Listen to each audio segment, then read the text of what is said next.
Hello everyone, I decided to make a video on this very sought after function in Reaper and in other DAWs as a matter of fact, which is the infamous analyzing and mapping of BPM for waves or MP3 tracks. Now, although it seems to be doable in most DAWs, including Reaper, but it seems to be rather complicated, clunky, and very time-consuming as far as I am concerned, and I wanted to find a more efficient and easy way to go about doing it. So now it seems that if you actually know what the BPM is of the track prior to loading it, makes life much easier.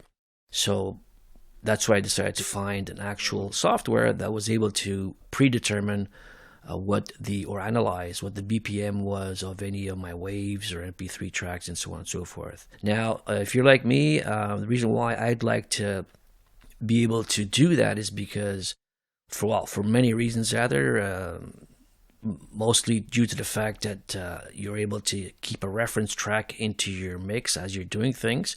Also, you can actually, cut things up and use certain parts of tracks and having no problems with having to line everything up because the BPM is going to match and everything is going to work.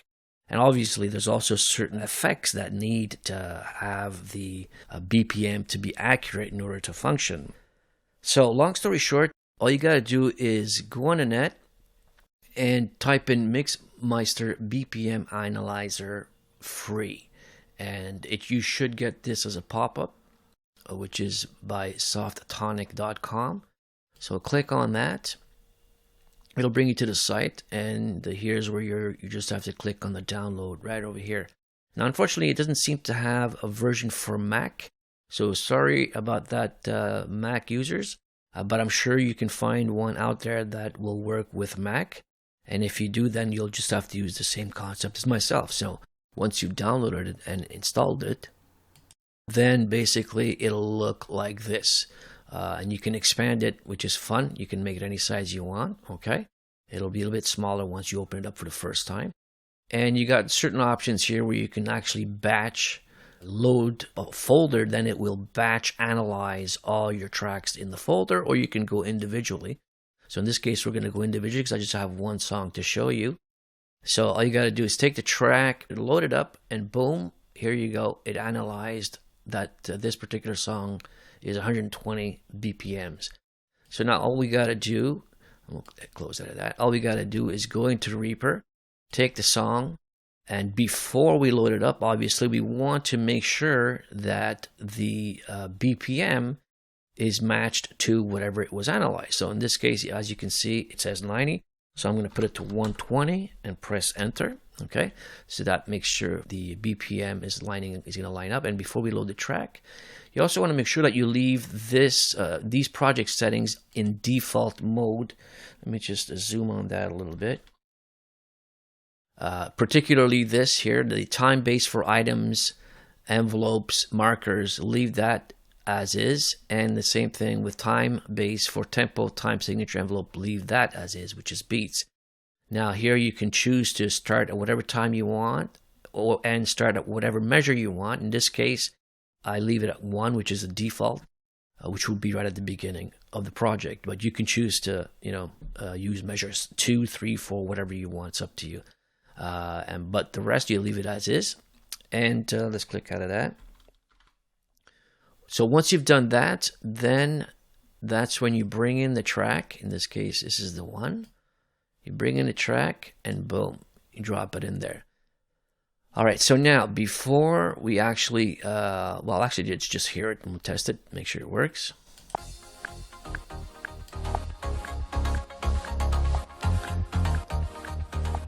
All right, so that seems to work. Now, I actually had the tempo on, but before we do that, what we got to do is we got to line up the marker, or rather, get rid of any silence that we have at the beginning of the track. Now, there's a way that Reaper can do this automatically. There's a function for transients and so on and so forth, but, it's only one song, so easy to do manually. And the best way to do it is basically just expand, or I'm using the scroll wheel right now to actually expand or zoom the track. Okay. What you do is you get to the point where you see the last peak, okay, in front of the wave, and that's where you want to set your marker. Once you've done that, you press on S, and it'll split that song at that point. You click on the left side, which is the which is the silent part that you want to delete it. Once you've done that, make sure your snapping is on, okay? Then take the track and simply snap it to 1, which is what was originally set in the preferences. So now we're going to take, just for testing, we're going to take the metronome off for a second, okay? And we'll just listen to the track to see if it starts where it should start. We'll just bring this in the beginning, and here we go.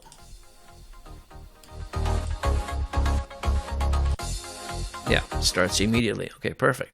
The ultimate test is we're going to put the actual click on. So you just have to click here, okay, the metronome, highlight it, which now technically it should be on, and it should line up with 120 BPMs. Let's see what happens.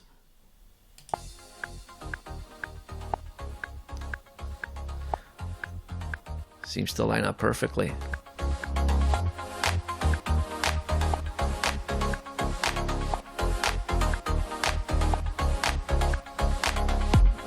Okay, so now what we're going to do is I'm going to just advance the track a bit.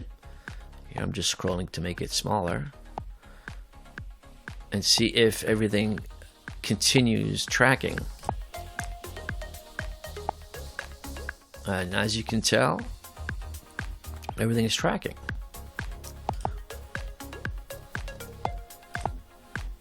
Which is exactly what we want. So as far as I'm concerned, that's mission accomplished. This works really good for me. It's very easy, it's efficient, and no-brainer. So hope this helps you out. And actually, one last note, obviously, depending on the track you load up, you got to make sure that you know exactly what the time signature is of the song. And also, you have to keep in mind that although Mixmeister will work great with any song that has a perfect tempo, it will not be accurate if you wanted to analyze the BPM of a song that has a variable tempo, such as in live music or in music that is recorded without a click track, or even a cappellas, for instance. So that's it. I hope this helped you guys out and found it useful, and thanks for watching.